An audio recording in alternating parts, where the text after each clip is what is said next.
हाय दोस्तों, welcome to our channel investing with Dhan. दोस्तों, आप घर खरीदते हो एक बार, लेकिन होम लोन आपको खरीदता है हर महीने।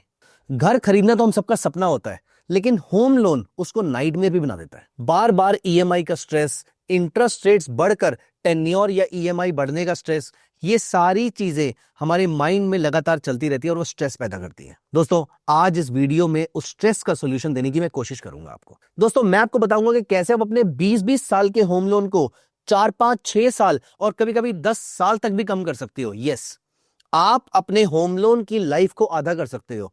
होम लोन की लाइफ को आधा मतलब अपने खुशियों को डबल कर सकते हो, क्योंकि आपका होम लोन जितने कम पीरियड के लिए चलेगा, उतनी जल्दी आपका घर आपको खुशी प्रोवाइड करेगा, उतनी जल्दी आप स्ट्रेस फ्री अपने घर के मालिक बनोगे। तो दोस्तों, कुछ ऐसी फाइनेंशियल ट्रिक्स हैं जिसको फॉलो करके आप अपने होम लोन की लाइफ को कम कर सकते हो। आप जल्दी से होम लोन को रीपे कर सकते हो और यहां पर आपने कोई भी मैसिव कदम नहीं उठाना है। दोस्तों, अपने लाइफस्टाइल में सिर्फ छोटा सा चेंज करके भी आप अपने होम लोन की लाइफ को बहुत छोटा कर सकते हो। और मैं आपको होम लोन की पूरी कैलकुलेशन दिखाऊंगा, क्योंकि दोस्तों आपको मालूम है, जब आप 50 लाख का होम लोन लेते हैं तो आप 50 लाख नहीं पे करते। चलिए मुझे बताइए, मैं अभी वो कैलकुलेशन आपके सामने करके दिखाऊंगा, लेकिन अभी के लिए आप मुझे गेसवर्क दीजिए कि अगर आपने 50 लाख का होम लोन लिया है तो कितना पैसा in total principal plus interest मिला के आप बैंक को पे करते हैं। You will be surprise by this number, I bet. तो दोस्तों, सोच के कमेंट्स में लिखिए कि 50 लाख के लोन के बदले आपको बैंक को क्या देना पड़ता है, और मैं यहां पर स्टार्ट करता हूं आपके सामने सारी की सारी कैलकुलेशन कि कैसे होम लोन की ईएमआई कैलकुलेट होती है और कहां पर, क्योंकि अगर हमें कैलकुलेशन समझ में आ जाएगी तो हम समझ जाएंगे कि कहां पर आप छोटे से ट्वीक करके अपने ईएमआई को जल्दी फिनिश कर सकते हैं। दोस्तों, अगर आपने इस चैनल को सब्सक्राइब नहीं किया है तो अभी कभी कर दीजिए, और हाँ, वीडियो को लाइक भी कर दीजिएगा, क्योंकि एंड तक आते जाते ये वीडियो बहुत ही इंटरेस्टिंग होने वाला है। Not just interesting, it can be life changing also. आइए दोस्तों, मैं आपको इस वीडियो में दिखाऊंगा कैसे बैंक आपके इंटरेस्ट रेट को कैलकुलेट करता है, या कैसे आपकी ईएमआई निकाली जाती है, और आप क्या छोटी छोटी आदतें करके या फिर आप क्या छोटे छोटे स्टेप्स उठा के अपनी ईएमआई को कम कर सकते हैं, या फिर अपने लोन के पूरे टेन्योर को ही आधा कर सकते हैं। तो दोस्तों, आइए पूरी कैलकुलेशन डिटेल में समझते हैं, और मैं आपके सामने यहां पर एक शीट ओपन कर लेता हूं सो दैट आपको अच्छे से दिखे। मैं उसको जूम भी कर लेता हूं और मैं सारी कैलकुलेशन आपके सामने यहां पर लाइव करने वाला हूं। दोस्तों, सबसे पहले मैंने यहां पर 50 लाख का होम लोन लिया, और मान लेते हैं कि मेरा पर एनम का इंटरेस्ट रेट लेट अस से 8.5% है। तो मेरा मंथली इंटरेस्ट रेट कितना हो गया? दिस डिवाइडेड बाय 12, ये मेरा मंथली इंटरेस्ट रेट हो गया। इसके मैं डेसिमल्स इंक्रीज कर देता हूं सो दैट आपको नंबर वो क्लियरली दिखे। दोस्तों, यहां पर मैंने 20 ईयर्स का लोन लिया है और 240 ईएमआई मैंने यहां पर पे करनी है। अब ईएमआई का अमाउंट क्या होगा? तो यहां पर मैं फॉर्मूला लगा देता हूं पीएमटी का, my monthly rate of interest, then my number of periods, then my present value, and then future value मेरी जीरो होगी। और ये देखिए, मेरी जो ईएमआई आई है वो आई है 43,391 रुपीज की। यहां पर हमने ये तो निकाले कि ईएमआई कितनी पे कर रहे हैं, लेकिन हमने टोटल ईएमआई कितनी पे करी है ये मुझे बताएगा कि मैंने टोटल अमाउंट कितना पे किया है, और फिर हम उस अमाउंट को कम कैसे करना है वो सीखने वाले हैं। दोस्तों, कुछ हेडर्स मैंने यहां पर लिख दिए हैं। यहां पर मेरा प्रिंसिपल कितना है, मेरी ईएमआई कितनी है, मैंने इंटरेस्ट कितना पे कर दिया, तो यहां पर मैं इंटरेस्ट पेड लिख देता हूं। मैंने इंटरेस्ट कितना पे किया है, मैंने प्रिंसिपल कितना पे किया, और प्रिंसिपल कितना आउटस्टैंडिंग है। दोस्तों, सबसे पहले मैं यहां पर सीरियल नंबर 1 से लेकर 240 डाल देता हूं, क्योंकि मेरी 240 ईएमआईज है। दोस्तों, मैंने सारे नंबर्स डाल दिए हैं। अब मेरा जो प्रिंसिपल है वो इतना है, मेरी जो ईएमआई है वो मैंने यहां पर रेफरेंस दे दी है, मैंने इंटरेस्ट कितना पे किया है, जितना मेरा प्रिंसिपल था उसका 0.71% मैंने इंटरेस्ट पे किया है। अब अगर मैंने इंटरेस्ट इतना पे किया है तो मैंने प्रिंसिपल पे किया है अप्रोक्सीमेटली 7974। दोस्तों, सबसे हैरानी वाली बात यह है कि आपको लगता है कि जब आप 50,000 रुपीज की ईएमआई पे कर रहे हो तो 25,000 पे इंटरेस्ट जा रहा होगा, 25,000 पे प्रिंसिपल जा रहा होगा। ऐसा नहीं होता है। लोन के स्टार्टिंग के बहुत लंबे ईयर्स तक आप नोटिस करेंगे आपका interest will be significantly higher compare to the principal, क्योंकि बैंक पहले आपसे इंटरेस्ट लेता है, उसके बाद आपसे प्रिंसिपल लेता है। कभी कभी तो ये रेशो 90:10 की भी रहती है, यहां पर तो फिर भी 80:20 के आसपास की आ रही है। कभी कभी ये रेशो 90:10 और 95:5 की भी हो सकती है। लोन जितना लंबा होगा ये रेशो इंटरेस्ट की उतनी ज्यादा रहेगी। दोस्तों, अगर आपने इतना प्रिंसिपल इस पहले महीने में पे कर दिया है तो प्रिंसिपल बचा कितना? आपके पास बचा इतना प्रिंसिपल, और यही प्रिंसिपल आपके पास बचा अगले महीने की स्टार्टिंग में यहां पर आ गया। अगले महीने दोस्तों आपकी ईएमआई सेम रहने वाली है, तो इसको मैं नीचे ले आता हूं। और ये कैलकुलेशन मैंने यहाँ पर चेक कर ली कि सही है या नहीं है। कैलकुलेशन बिल्कुल सही है। तो हमने यहाँ पर ईएमआई को नीचे ड्रैग कर लिया है ये देखने के लिए कि टोटल अमाउंट कितना जा रहा है। दोस्तों इस पूरे लोन पे जो आप ईएमआई टोटल अमाउंट पे कर रहे हैं वो कितना आ रहा है, 50 लाख के लोन पे आप 1 करोड़ से ऊपर का टोटल अमाउंट पे कर रहे हैं। दोस्तों यहां पर अभी मैं इंटरेस्ट पे भी आऊंगा, तो यहां पर हम अगर इंटरेस्ट को भी नीचे ड्रैग कर देते हैं, दोस्तों जब मैंने इंटरेस्ट को भी नीचे ड्रैग कर दिया तो यहां पर आप देखिए आप टोटल 50 लाख के प्रिंसिपल पे अमाउंट पे कर रहे हैं 1 करोड़ 41 लाख के आसपास का। तो टोटल आपने 50 लाख के लोन पे 54 लाख से ऊपर का इंटरेस्ट पे किया है। दिस इज द कहानी of almost all the home loans, और चाहे वो कार लोन भी क्यों ना हो उन सबकी कहानी सेम ही रहने वाली है।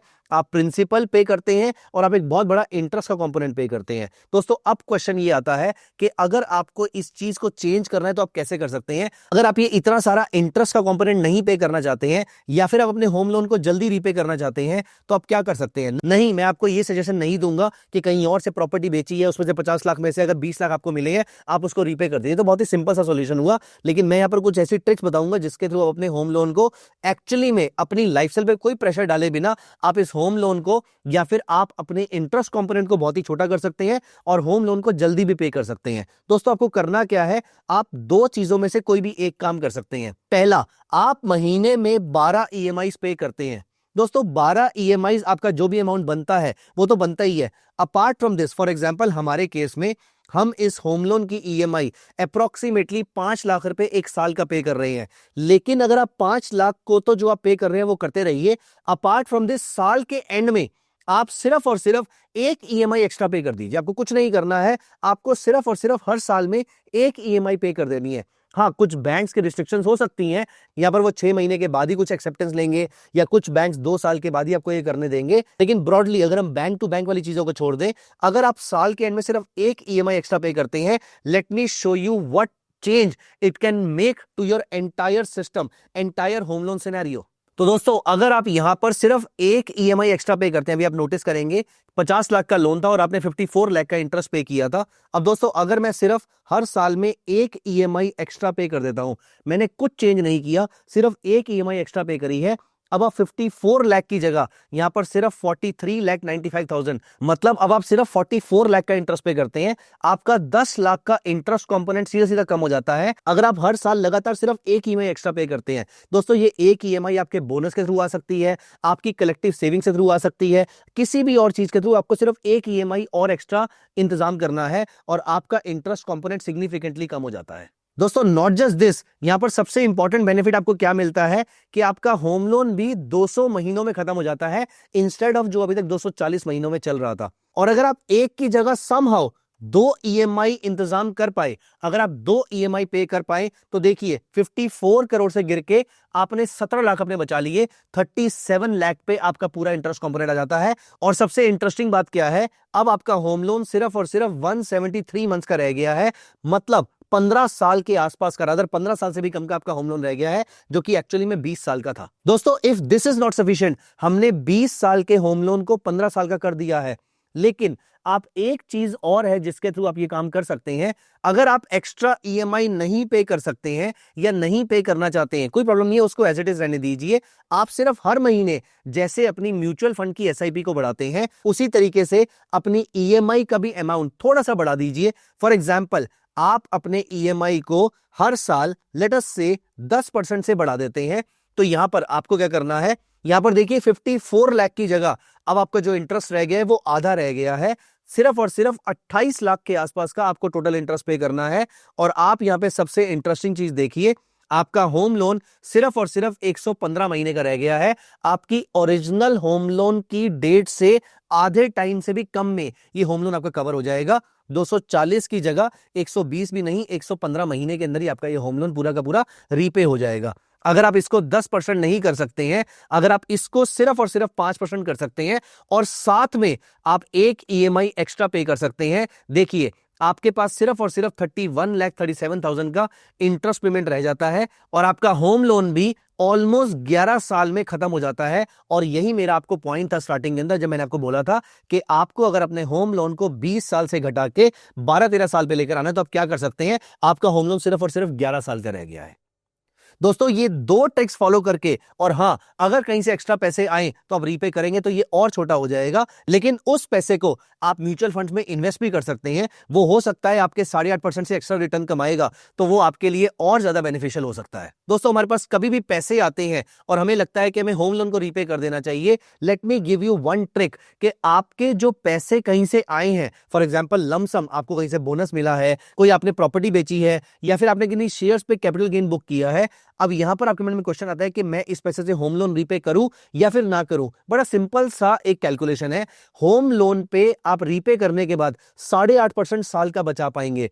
अगर इस पैसे से इन्वेस्टमेंट करके आप 8.5% से ऊपर का रिटर्न जनरेट कर सकते हैं, तो फिर आपको होम लोन रीपे करने की जगह आपको वो पैसा इन्वेस्टमेंट में लगा देना चाहिए। और अगर आपको लगता है कि उस पैसे को मुझे एफडी करवानी है, तो एफडी में इन्वेस्ट करने से अच्छा तो फिर आप इसको होम लोन को रीपे कर दीजिए, क्योंकि एफडी आपको 8.5% से ऊपर नहीं देगा। तो आपको कौन से पैसे से लोन को रीपे करना है, वो पैसा जो 8.5% से कम रिटर्न कमाने वाला है, उस पैसे से होम लोन रीपे कर दीजिए। और वो पैसा जो 8.5% से ऊपर कमाने की क्षमता रखता है, फॉर एग्जाम्पल इक्विटी मार्केट में इन्वेस्टमेंट करके या फिर कहीं और पे भी इन्वेस्टमेंट करके, अगर आपको लगता है कि वो पैसे मैं ज्यादा रिटर्न जनरेट कर सकता हूं, तो फिर उस पैसे से आपको होम लोन नहीं रीपे करना चाहिए। होम लोन रीपे करने के लिए मैंने आपको 2 ट्रिक्स बता दी है। ये 2 चीजें अगर आप फॉलो करेंगे तो आपका इंटरेस्ट बर्डन सिग्निफिकेंटली कम हो जाएगा। 54 लाख से कम होके आपका इंटरेस्ट बर्डन 27 लाख के आसपास तक आ गया था। अगर आप इन दोनों चीजों को यूज करते रहेंगे तो I am very very sure आप होम लोन को बर्डन की तरह नहीं देखेंगे और ये घर बहुत जल्दी आपका अपना हो सकता है। सो दोस्तों कैसा लगा आपको ये पूरा का पूरा कॉन्सेप्ट, मुझे कमेंट्स में जरूर बताइएगा। दोस्तों पर्सनल फाइनेंस के और भी कौन से टॉपिक्स हैं जो आपको लगता है कि आपको जानने की जरूरत है, या फिर कोई ऐसा टॉपिक जो आपको लगता है कि मैं आपकी मदद कर सकता हूं या हम एज अ टीम आपकी मदद कर सकते हैं, तो आप कमेंट्स में जरूर बताइएगा। We will be very happy bringing all those topics for you in a very very simplified way. जिस तरीके से हम अभी तक आपके लिए वीडियोस बनाते आए हैं, जिस तरीके से आपके लिए हम कंटेंट को सिंप्लीफाई करते आए हैं, जैसे हमने आपके लिए इन्वेस्टमेंट को सिंप्लीफाई किया है, ट्रेडिंग को सिंप्लीफाई किया है, वैसे पर्सनल फाइनेंस को भी हम आपके लिए सिंप्लीफाई करना चाहते हैं। तो कौन से ऐसे क्वेश्चंस हैं जो आपको बॉदर कर रहे हैं, उन टॉपिक्स को आप कमेंट्स में लिखिए and we will be very happy bringing that content for you in a very simplified way. मिलते हैं अगली वीडियो में। Bye bye, take care of yourself. Investments in the securities market are subject to market risk. Read all the related documents carefully before investing.